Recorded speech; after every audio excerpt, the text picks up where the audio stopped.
Friends, क्या आप भी ऐसा इन्वर्टर बनाना चाहते हैं?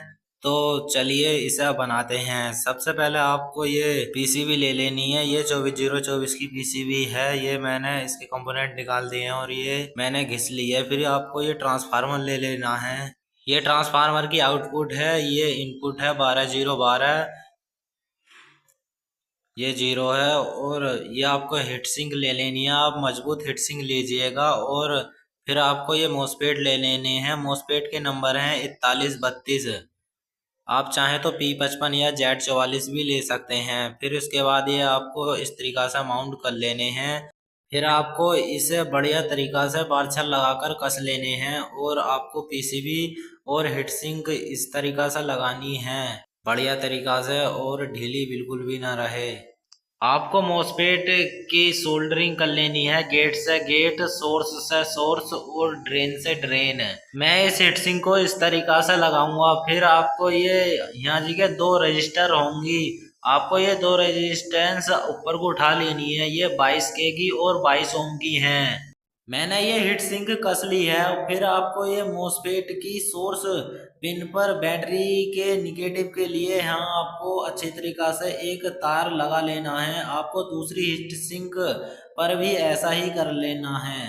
फिर आपको ये दो रजिस्टर लग रही हैं, ये मोसफेट की गेट पर लगेंगी। फिर आपको दूसरी हीट सिंक के मोसफेट के गेट पिन पर भी जो बची दो रेजिस्टेंस हैं उन्हें जोड़कर आपको इसके गेट पर लगा लेना है।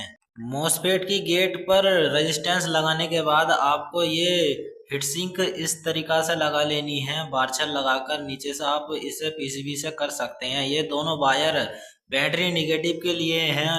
फिर आपको इन दोनों वायरों को अच्छी तरीका से सोल्डरिंग कर कर कैपेसिटर की निगेटिव पिन पर लगा देना है। चलिए मैं लगा लेता हूँ। ये मैंने इस तरीका से ये लगा दिया है। फिर आपको ये डायोड दिख रहा होगा, ये पॉजिटिव वोल्टेज के लिए है, इसलिए मैं इस डायोड को और कैपेसिटर की पॉजिटिव पिन पर जोड़ देता हूँ, कुछ इस तरीका से।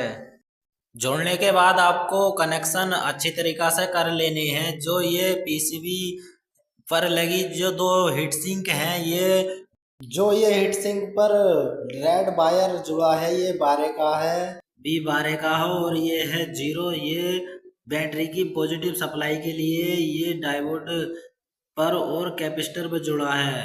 ये हमारी इनपुट है और ये हमारी आउटपुट है। ये 220 आउटपुट है।